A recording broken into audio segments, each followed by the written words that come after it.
Is this you? You started your boutique, you have been selling stuff, you feel like you're at a good pace, you're selling through things, and you're thinking, how do I grow my assortment? How do I make more money? Really, that's the question. We're going to talk about how to grow your assortment, expand your assortment line in the right way, because so many people do it incorrectly, and I'm kind of sick of seeing it. So let's just solve the problem for you. Stay tuned.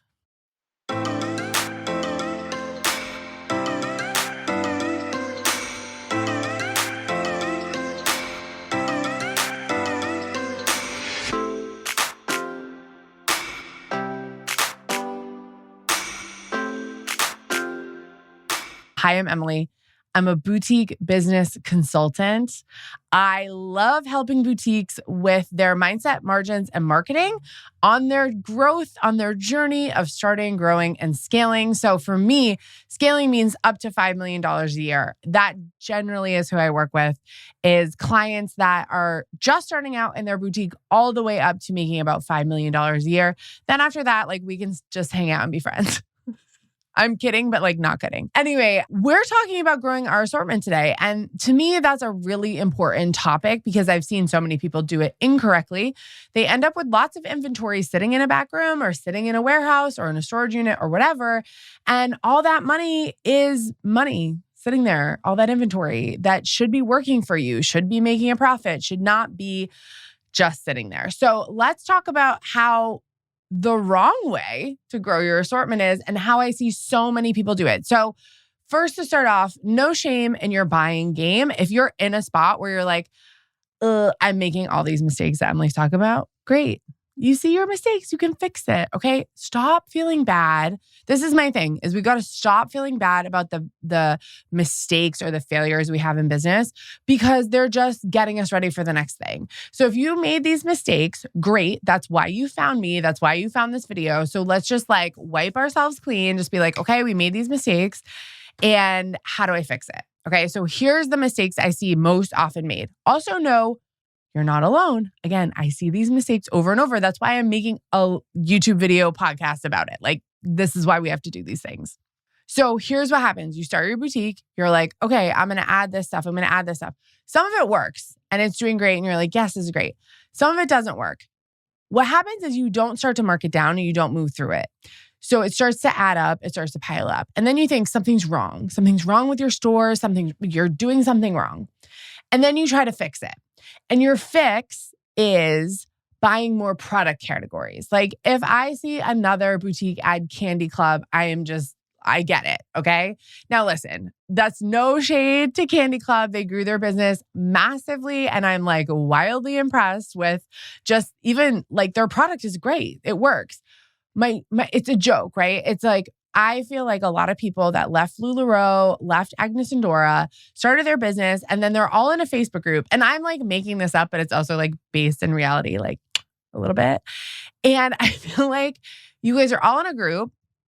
Someone's like, this is selling really well for me. Gnomes with chocolate covered strawberries in their arms. That sells so well for me. And then you all go buy it and sell it too. It's too much. And what happens is you end up with all these weird niche-y things that are tchotchkes or they're men's or they're kids, or you're like, I'm going to sell quilts or I'm going to sell handbags, or I don't know. I've had people are charm bracelets, perfume, you name it. All this stuff to me, it's not a tchotchke. What it really is money being spent that shouldn't be spent there. That's the problem, okay? So that's why I'm saying this is kind of the wrong way to do it. The wrong way to add more inventory to your assortment is to willy-nilly expand in sort of breadth of I'm going to carry more different stuff, okay? That's wrong. More different stuff is not always the answer. Now, you might be sitting here saying, but Emily, we're going to open a kids store because we're expanding to our second store. If that's you, call me. Let's talk. I'd love to help you. But this may not be for you because you're opening a new brand, a new business, whatever. It's different, right? What happens is you have an online store, you're doing $5K. And like I said, some things aren't working. So you automatically start to problem solve with the LuLaRoe group. And again, this is all satire, but I'm kind of being honest. You go in your group with boutique owners, all boutique owners or whatever in it, and you're like, they're like, buy this. This is working for me. And you're like, okay, yeah, I'm going to do it. And you get excited. And like that excitement is great and it's real. But like a lot of times that excitement makes us buy things that like we wouldn't normally buy because we're like, well, it's working for them. It would probably work for me. And sometimes that's true. It will work for you. And then sometimes it's not and you're wrong. And that's the gamble we take every day being business owners, right? And especially product sellers. We're going to make some mistakes sometimes. The problem is we have to fix it. Okay. So expanding your product assortment as you grow isn't about adding men's, adding branded t-shirts. Like, I don't want your brand on a t-shirt. No offense. I'm kidding. I'm not kidding though. Like, I mean, listen, if you have a great brand and people want to wear your brand and your logo, that's awesome. But I see people who opened like last week making like branded t-shirts and I'm like, I'm not going to buy that. Like, I'm sorry. That's great. It's not a great idea though. It's not about you. It's like just a bad product idea. Okay. So like there's some times where it is just a bad product idea, a bad concept. Move on to the next. Be like, I made a mistake. I bought those troll charm bracelets that I thought that were going to kill it and they just didn't do well. And that's fine. I'm going to mark them down. I'm going to donate them. We'll get rid of them. And I'm going to learn my mistake because I spent money and it stinks to lose money. Here's how you fix it. The best way to grow your inventory and your assortment is to double down on what's working. I'm going to say that again. The best way to make more money, scale your business, grow your business is to double down on what's working, okay? Now, that does not mean automatically just buy more of the like black tank top that you sold a ton of. No, that means strategically saying that black tank top did really well. Why did it do well? How could I add more of that like flavor? But how can I also entice the person who already bought it to buy it in this new version that I'm going to bring in? That's what I call the sister cousin effect, okay? It's not the original, it's not you, but it's your sister, it's your cousin. They sound like you, they look a little bit like you. Maybe you're the same height or maybe you have the same nose. It's really similar, but it's different. And there's a reason to hang out with both of you because like you both have different jobs. You both have different end uses. You get where I'm going with this. We are going to get on a path where we start to invest more in our top 5 categories, our top 10 categories, our top category, period. This is where so many people go wrong when they're growing, as they say, I'm going to invest in men's now, rather than saying, what's my top category and how can I double down in it? That's how a boutique scales. That's how a boutique grows. And I need more boutiques to understand that sooner because what's happening is you're doing it the wrong way. You're spending money on tchotchkes and men's and kids and things that don't sell. And listen, again, if you say to me, Emily, I want to add kids. I think there's a genuine need for kids for my clientele. Sell me on it, okay? Pitch me. And then put a test plan behind it, okay? Let's be smart about it. Again, I know you're running a boutique because you love it and it's fun. I also want you to remember it's a business and you need to make money. So what that means for you is that spending money on what's going to work well is better than spending money on what you think might work well.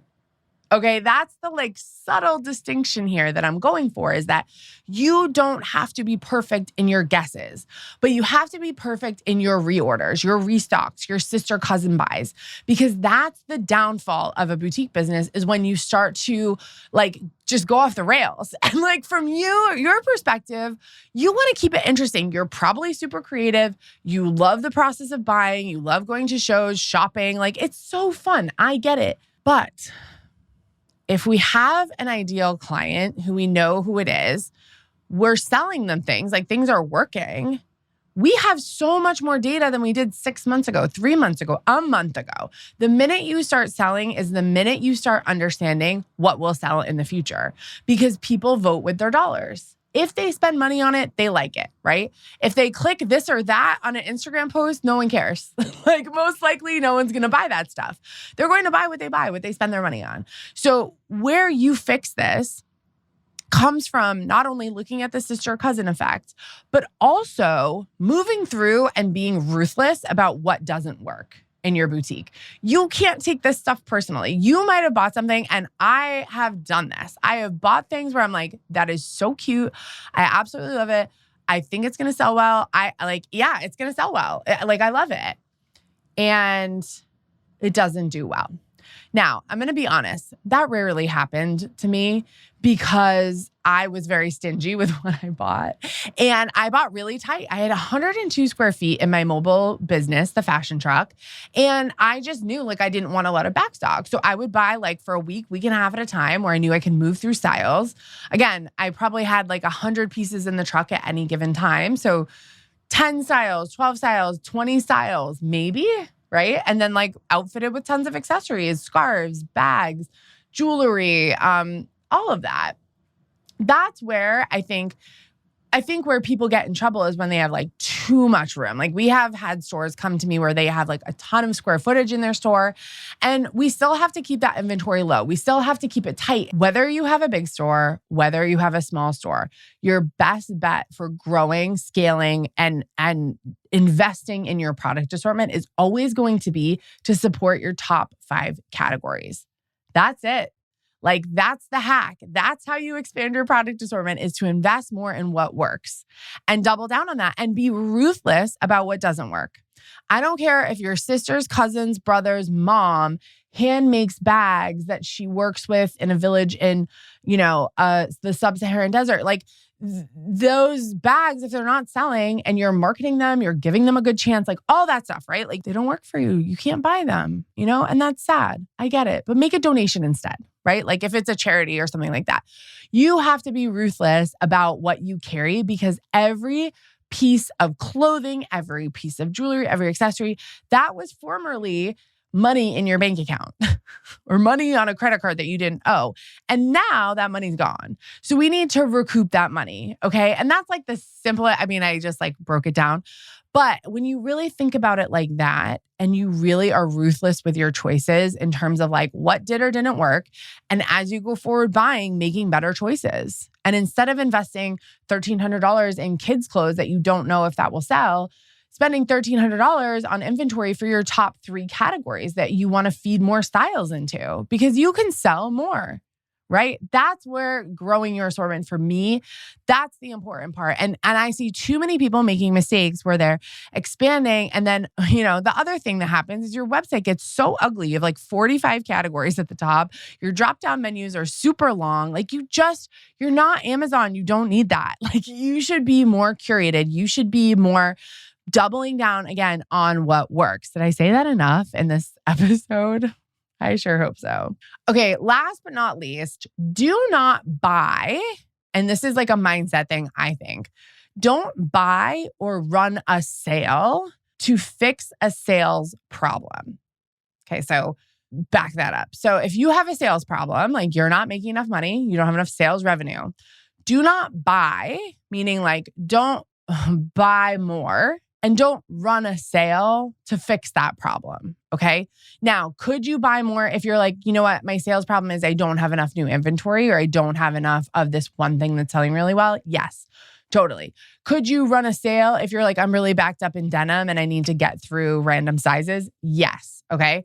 But what I will say is that it's really important not to think that those things will fix it.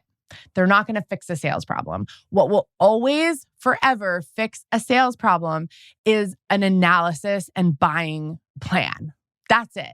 You can analyze your sales, create a new buying plan, and fix it going forward. Whatever you've bought up until this day, wherever you're at, running a quick sale, or it's a quick solution. Again, it's a Band-Aid. I guess I should have said that at first. These things are Band-Aids. They're Band-Aids they're not fixing the long-term problem. And while they're going to solve a little bit of a they're going to solve a bit of a cash problem in the moment, they're not going to solve a cash flow problem. What we need to fix as you grow and monitor as you grow is where you're investing your money, where you're making your money, and how you're managing the inventory, whatever's working and whatever's not working. And if you just focus on that, that's going to solve so many problems. I think so many boutique owners think they have a social media problem or an email problem or whatever. A lot of you just have inventory problems. Your money is put in the wrong places. We have to redivvy it up, refigure it out. And that's an easy solve. So regardless of where you're at, you're going to have to grow your assortment, whether that's from a small amount to a bigger amount or a big amount to a bigger amount. You're always going to be growing your assortment, growing your inventory. So let's take a step back and move forward in a way that feels smarter, more knowledgeable, more like we're investing in the things that are working, investing in the things that will grow our business because they're proven and people have spent money on it, rather than thinking that we can add a product category or add an entire department or add a gender or what have you. Adding those things is just going to add to your problem. It's just going to make things harder and worse. And I want everyone, I want anyone who if you're watching this and you're like, I made that mistake, it's okay. We can fix it. If you've created this problem in your boutique where you're like, I just have all the wrong inventory, it's okay. You can restart. You can learn from your mistakes and there is ways to fix it. Okay. So stay with me. I'm going to be teaching lots of ways to kind of get out of these messes if you've created them, or also just grow on the right path. That's what I'm here to talk about. So I hope you'll stay tuned. I hope you'll subscribe, write a review, leave a comment. I'm here for you. Here's to making lots of friends and making lots of money. I'll see you next time. Bye.